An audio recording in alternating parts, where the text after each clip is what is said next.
Assalamualaikum warahmatullahi wabarakatuh. Perkenalkan, nama saya Agung Rahmat, NIM 2020 502074 dari kelas BPI 252C. Baiklah, di sini saya akan memaparkan materi PPT saya. 1. Konsep dasar konseling behavioral.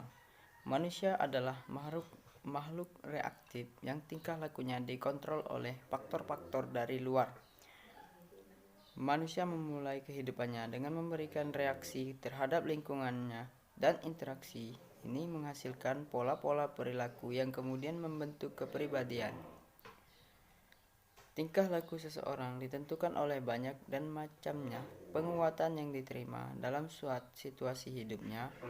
Tingkah laku dipelajari ketika individu berinteraksi dengan lingkungan melalui hukum-hukum belajar. A. Pembiasaan klasik. B. Pembiasaan operan. C. Peniruan. Tingkah laku tertentu pada individu dipengaruhi oleh kepuasan dan ketidakpuasan yang diperolehnya. Manusia bukanlah hasil dari dorongan tidak sadar, melainkan merupakan hasil belajar sehingga ia dapat diubah dengan memanipulasi dan mengkreasi kondisi-kondisi pembentukan tingkah laku. 2. Unsur-unsur terapi. Munculnya gangguan tujuan terapi dan peran terapis. Munculnya gangguan terapi kelompok digunakan ketika klien tidak berhasil dalam penanganan secara terapi individu. Tujuan terapi meningkatkan identitas diri, menyalurkan emosi DNA, membagi perasaan antara sesama di dalam kelompok terapis, meningkatkan keterampilan hubungan sosial, meningkatkan kemampuan hidup mandiri. Peran terapis. Terapis harus memainkan peranan yang aktif dalam mendorong kelompok untuk mencapai tujuan dan harapannya. 3. Teknik-teknik utama terapi. Tingkah laku desensitasi sistematik. Desensitisasi sistematik adalah salah satu teknik yang paling luas digunakan dalam terapi tingkah laku. Desensitisasi sistematik digunakan untuk menghapus tingkah laku yang diperkuat secara negatif, dan ia menyertakan pemunculan tingkah laku atau respon yang berlawanan dengan tingkah laku yang hendak dihapuskan itu.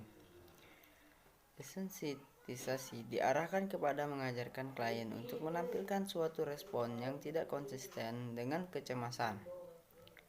Prosedur terapi. Terapi okupasi adalah sebuah perawatan terhadap kondisi fisik dan psikologis pada seseorang yang dilakukan melalui kegiatan bermakna yang dipilih secara khusus.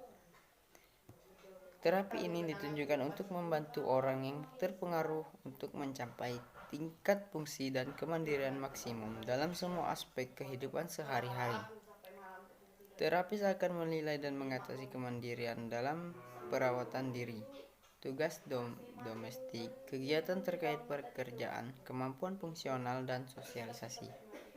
Terapi okupasi ini akan mengajarkan kamu sebuah cara untuk beradaptasi. Cara ini dapat membantu kamu untuk melakukan segala jenis aktivitas sehari-hari di sekolah, tempat kerja, ataupun di rumah.